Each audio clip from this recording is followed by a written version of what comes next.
I think one of the key message is to understand that the journey to CSRD is not only a regulatory journey. We are talking about a business journey.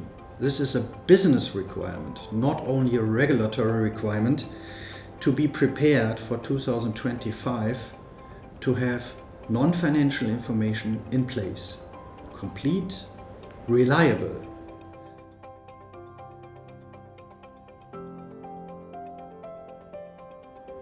What we observed is that implementing CSRD in Europe is a quite complex activity to do.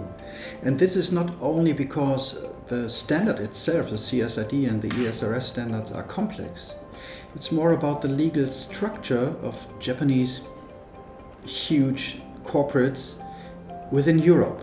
So when you look through the legal entity structure in Europe of Japanese corporates, you will find various legal entities in various EU countries. Some of them are only sales companies, some of them are production sites. So when you think about implementing CSRD in Europe, you have to cover various countries in various jurisdictions with different languages and different skills in these countries.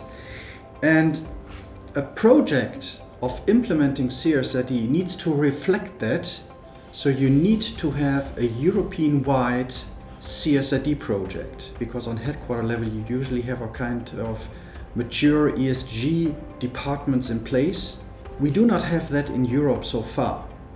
We do not have a common governance for ESG European-wide. And that is one of the first hurdles you have to go through and to discuss who should be in charge from a European perspective for the ESG journey until 2025. And that it will become even more complex when you have different business divisions operating in Europe. And again, that is also a challenge for a kind of advisor, a company on the journey to CSRD, to reflect this governance on advisory side, to have experts not only in one country in Europe, but to provide the clients with experts in the Czech Republic, in Italy, in France, in Germany, you name it.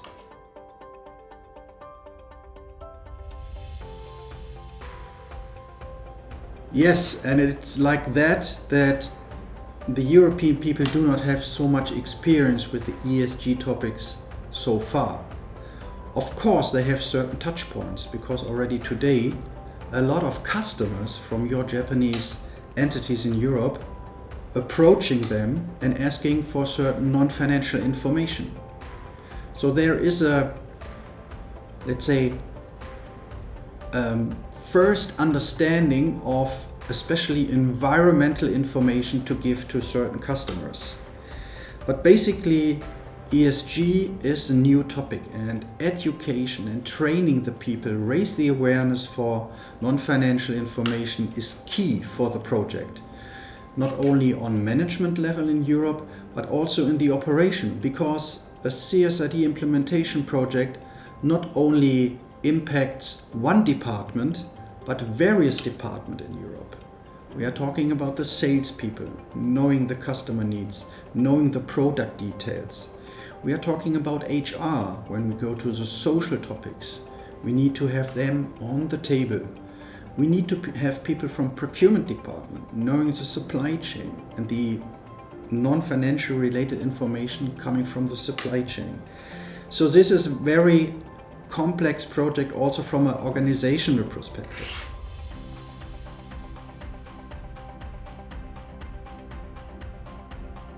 A few clients of mine are always asking me for penalties. What do we have to pay for penalties when we are not ready for 2025? And I believe that it's an interesting question, but we are talking more about reputation risk. This is not only a penalty risk, more a business risk. So if you want to do business in the future in Europe, you need to meet CSRD requirements because all your customers, especially in the automotive sector, they will ask you already today for certain ESG related information. And if you not can show these informations and you do not have a limited assurance on these figures, that might kick you off from the list of preferred suppliers to your customers.